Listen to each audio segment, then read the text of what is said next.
Welcome Weaver. आज हम gravity movie को एक्सप्लेन करने वाले हैं। ये फिल्म एक ऐसी लड़की के बारे में है जो पहली बार स्पेस में सफ़र कर रही होती है और पहले ही सफ़र में मुश्किलात में फंस जाती है।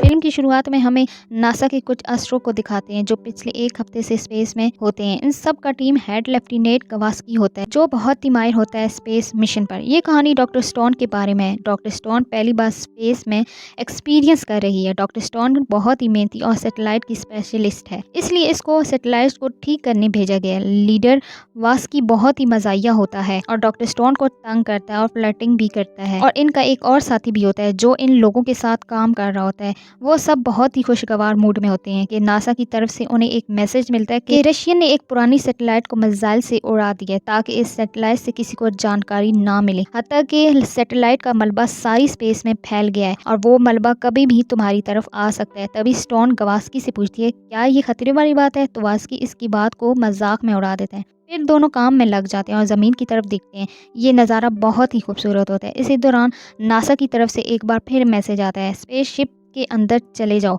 और सब कुछ बंद कर दो। जिस सैटेलाइट को तबाह कर दिया गया था इसका मलबा एक दूसरी सैटेलाइट के साथ टकरा गया और तुम्हारी तरफ वो मलबा बहुत ही तेजी से आ रहा है। ये सुनकर डॉक्टर स्टोन काफी घबरा जाती है और दोनों एस्ट्रो इस सैटेलाइट टेलीस्कोप को अपनी स्पेसशिप से अलग कर लेते हैं और वहां से जाने की तैयारी करते हैं, लेकिन वो बहुत देर कर देते हैं और मलबे की लपेट में आ जाते हैं। इनके साथी को मलबे का एक टुकड़ा लग जाता है और वो वहीं मर जाता है। इसके बाद डॉक्टर स्टोन का बेल्ट फंस जाता है और वो खुल नहीं पाता और मलबे के टुकड़े इनके दरमियान आने लगते हैं। गवास्की डॉक्टर स्टोन से कहता है अपना बेल्ट खोल दो वरना तुम स्पेस में बहुत दूर निकल जाओगी।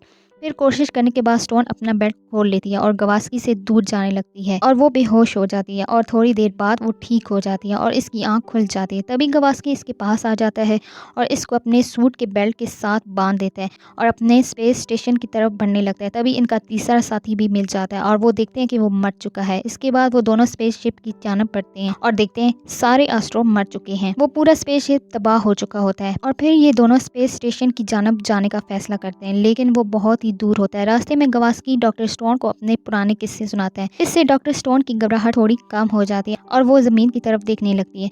ये बहुत ही खूबसूरत नज़ारा होता है। इसके बाद गवास्की को स्पेस स्टेशन दिख जाता है और वो देखता है कि वहाँ का पैराशूट खुल चुका है। वहाँ से बहुत सारे एस्ट्रो निकल चुके हैं। गवास्की डॉक्टर स्टोन से कहता है मेरे सूट पैक में फ्यूल खत्म हो चुका है और बेल्ट को एक मजबूती से पकड़ लो क्योंकि हम वहाँ एक झटके से पहुँचने वाले हैं। गवास्की एक झटके से सारे फ्यूल खुद छोड़ता है और वहाँ से स्पेस स्टेशन पहुँच जाता है, लेकिन इन दोनों की स्पीड बहुत तेज होती है और वो दोनों स्टेशन से टकरा जाते हैं। वहाँ बेल्ट भी टूट जाता है और दोनों अलग हो जाते हैं। डॉक्टर स्टोन का पाँव पैराशूट की एक तार में फंस जाता है और वो वहाँ गवास्की को पकड़ लेती है, लेकिन दोनों का वजन बहुत ज्यादा होने की वजह से गवास्की अपना बेल्ट निकाल लेता है और वो दूर जाने लगता है। और दोस्तों ये सीन बहुत ही इमोशनल होता है और डॉक्टर स्टोन रोने लगती है। इसके बाद डॉक्टर स्टोन का ऑक्सीजन खत्म होने लगता है और वो बहुत मुश्किल से स्टेशन के अंदर पहुंच जाती है। अंदर जाने के बाद गवास्की से कांटेक्ट करने की कोशिश करती है मगर वो स्पेस में बहुत दूर निकल गया था। फिर वो नासा से कांटेक्ट करती है लेकिन वो नाकाम रहती है। इसी दौरान अचानक से स्पेस के एक हिस्से में आग लग जाती है और वो आग बहुत ही शदीद होती है, जिसके बाद स्टोन इस हिस्से से निकलकर दूसरे हिस्से में चली जाती है और इसका दरवाजा बंद कर देती है। फिर वो एक किताब उठाती है, वो किताब की मदद से इस बर्निंग हिस्से को अलग कर देती है और फिर वो कुछ ही दूर गई होती है कि अचानक स्पेस स्टेशन का इंजन बंद हो जाता है। वो नासा से कांटेक्ट करने की कोशिश करती है लेकिन वो नाकाम हो जाती है और वो नासा के बजाय किसी और मुल्क से कांटेक्ट कर लेती है। डॉक्टर स्टोन और इस बंदे की जबान अलग अलग होती है और दोनों आपस की किसी बात को समझ नहीं पाते। फिर वो रोने लगती है। डॉक्टर स्टोन बहुत ही मायूस हो जाती है और हार मान लेती है और सो जाती है और मरने के इंतजार करने लगती है कि अचानक स्टेशन के गेट पर गवास्की आ जाता है। गवास्की को देखकर वो बहुत ही खुश होती है और वो फिर से स्टोन के साथ हंसी मजाक करने लगता है और इसे मोटिवेट करता है और सारी लाइट्स ऑफ कर देता है। इसी दौरान डॉक्टर स्टोन की आंख खुल जाती है और वो देखती है ये तो बस एक सपना था। इसके बाद वो दोबारा हिम्मत करती है और एक चाइनीज स्पेस स्टेशन पहुंच जाती है, लेकिन वो मलबा फिर से आने लगता है। डॉक्टर स्टोन जल्दी से स्टेशन के अंदर चली जाती है और पूरा स्टेशन जमीन की तरफ जाने लगता है और स्टोन का हिस्सा भी अलग होने लगता है। डॉक्टर स्टोन कहती है अब दो चीजें होंगी,